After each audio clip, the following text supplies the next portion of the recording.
This is the story of a man named Stanley. Stanley worked for a company in a big building where he was employee number 427. Employee number 427's job was simple. He sat at his desk in room 427 and he pushed buttons on a keyboard. Orders came to him through a monitor on his desk, telling him what buttons to push, how long to push them, and in what order.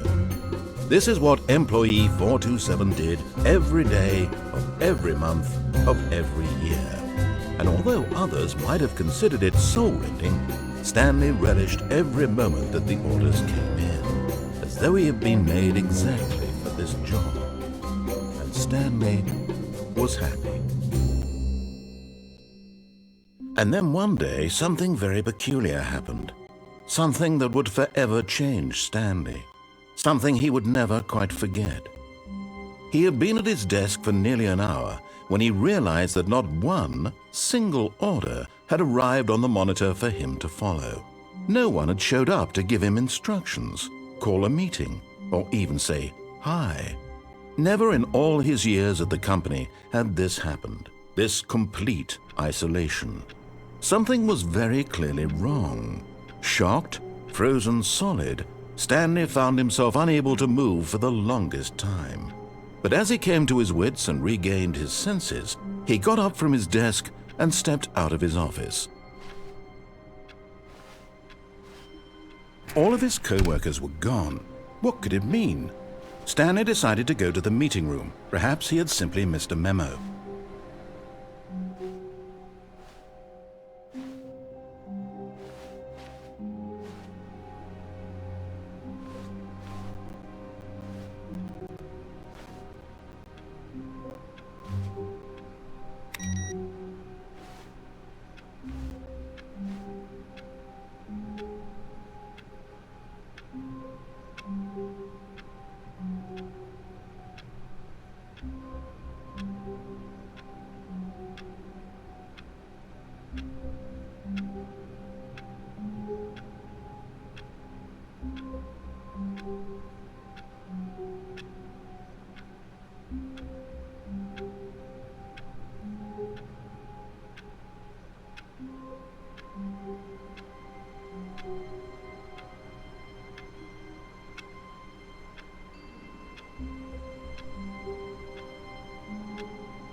Stanley felt the bucket calling to him, begging him to pick it up. Why was he not doing it?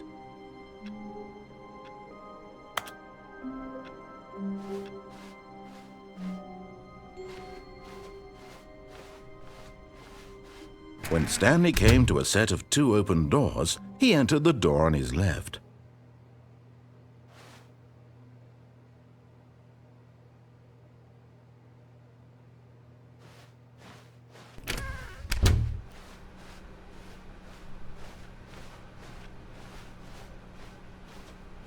Yet there was not a single person here either.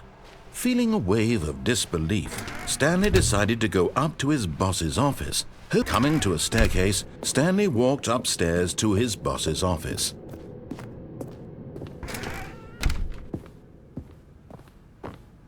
Stepping into his manager's office, Stanley was once again stunned to discover not an indication of any human life.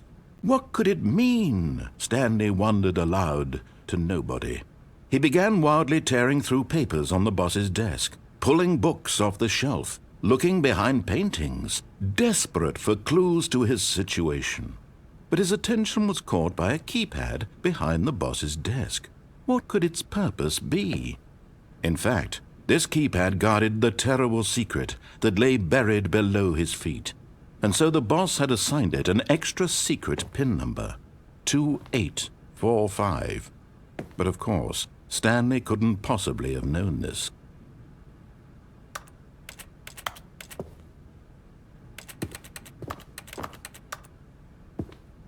Stanley just sat around twiddling his thumbs. Trying to input anything on the device was useless, since he could never possibly know that the combination was 2845.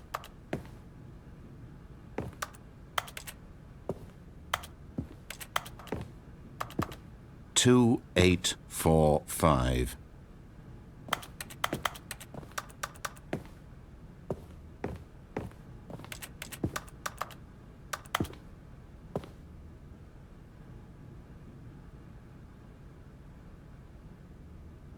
Forgot, but it turns out that the panel's emergency override kicked in, and the door just opened all by itself, and Stanley got the hell along with the story.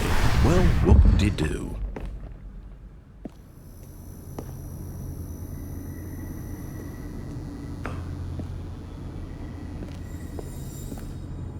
You found one of them. One of the miniature Stanley figurines. Remember, no reward for collecting all of these, only the intrinsic pleasure of a job well done. You can't buy that sort of happiness, Stanley. God knows I've tried. So, I implore you to savor each and every moment you come across one of these beautiful figurines.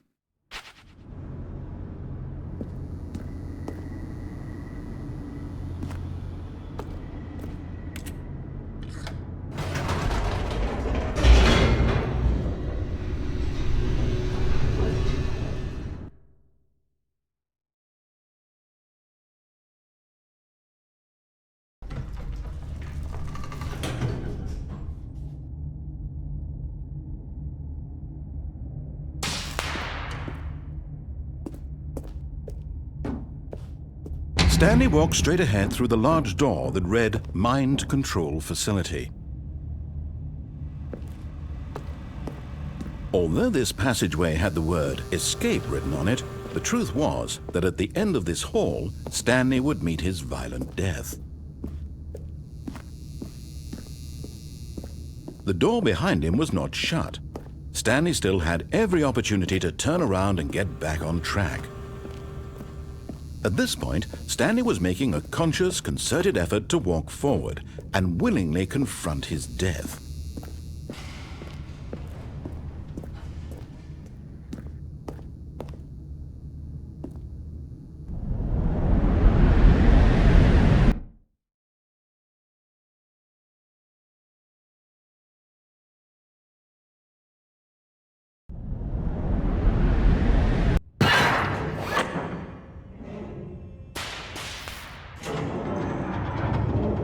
As the machine whirred into motion and Stanley was inched closer and closer to his demise, he reflected that his life had been of no consequence whatsoever.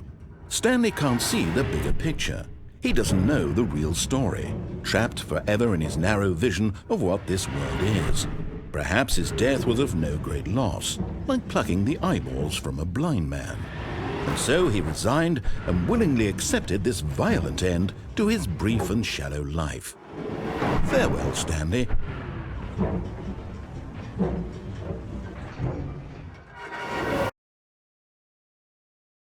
"Farewell, Stanley," cried the narrator, as Stanley was led helplessly into the enormous metal jaws. In a single visceral instant, Stanley was obliterated as the machine crushed every bone in his body, killing him instantly.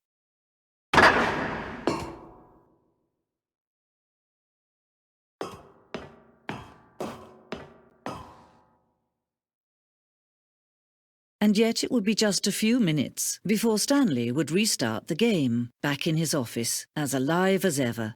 What exactly did the narrator think he was going to accomplish? When every path you can walk has been created for you long in advance, death becomes meaningless, making life the same. Do you see now? Do you see that Stanley was already dead from the moment he hit start?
number 6.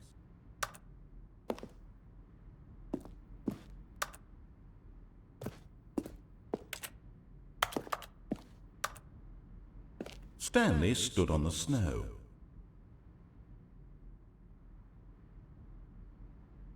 Then he pushed the number 4.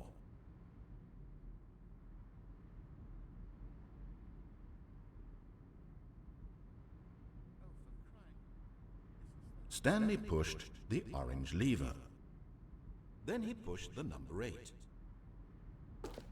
Stanley pushed the orange lever.